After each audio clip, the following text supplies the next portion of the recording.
दोस्तों, कुछ फिल्में थिएटर में आती है और चली जाती है, लेकिन कुछ फिल्में थिएटर से निकलकर ओटीटी पर आते ही लोगों के दिलों में बस जाती है। और आज हम बात करने वाले हैं ऐसी ही एक फिल्म की जिसने बॉक्स ऑफिस पर तो खास कमाल नहीं किया, लेकिन नेटफ्लिक्स पर आते ही हर तरफ छा गई। जी हाँ, मैं बात कर रहा हूँ तमिल सुपरस्टार धनुष की नई फिल्म इडली कढ़ाई की, जो कि इस वक्त नेटफ्लिक्स पर नंबर 1 ट्रेंड कर रही है। 1 अक्टूबर 2025 को रिलीज हुई इस फिल्म में थिएटर में कुछ ज़्यादा कमाई नहीं कर पाई, लेकिन जब ये ओटीटी पर आई है, दर्शक इस फिल्म के दीवाने हो गए हैं।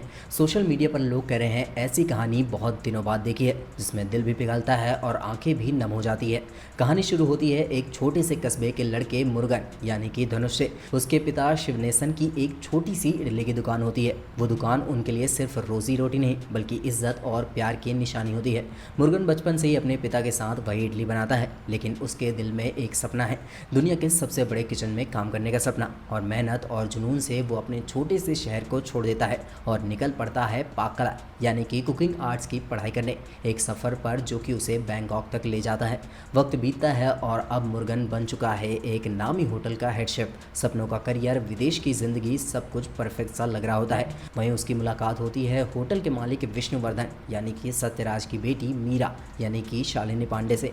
दोनों के बीच प्यार पनपता है और कहानी धीरे धीरे रोमांस की तरफ बढ़ती है। लेकिन तभी एंट्री होती है एक ऐसे किरदार की जो कि मुरुगन की ज़िंदगी को हमेशा के लिए बदल देता है। विष्णु का बेटा अश्विन यानी कि अरुण विजय। अश्विन को मुरुगन से नफरत होती है, क्योंकि जहां भी वो जाता है लोग उसकी तुलना मुरुगन से करने लगते हैं और धीरे धीरे वो मुरुगन के खिलाफ साजिश रचने लगता है।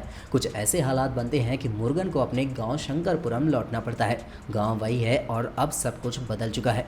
पिता की दुकान अब वीरान पड़ी है और एक बेटे के सामने सबसे बड़ा सवाल है, क्या वो अपने पिता का सपना दोबारा जिंदा कर पाएगा। वो अपनी बड़ी जिंदगी, बड़ा नाम और बड़ी शादी छोड़कर वापस लौट रहा है अपने रूट्स की तरफ। लेकिन यहीं से कहानी में आता है असली ट्विस्ट। अब मुरुगन को सिर्फ दुकान नहीं बचानी, बल्कि अपनी इज्जत, अपने रिश्ते और अपनी पहचान तीनों को बचाना है। क्या मुरुगन अपनी इडली की दुकान को फिर से जिंदा कर पाएगा? क्या उसका और मीरा का रिश्ता इस सारे तूफान से गुजर पाएगा? और सबसे बड़ा सवाल, क्या वो उस साजिश का सामना कर पाएगा जो कि उसकी ज़िंदगी की सबसे बड़ी परीक्षा बनने वाली है? इन सारे जवाबों को जानने के लिए आपको फिल्म देखनी पड़ेगी, क्योंकि आगे की कहानी आपको हैरान भी करेगी और अंदर तक छू जाएगी। फिल्म को लिखा, डायरेक्ट और को प्रोड्यूस किया है खुद धनुष ने और इसे बनाया है वंडर बार फिल्म्स और डॉन पिक्चर्स के बैनर तले।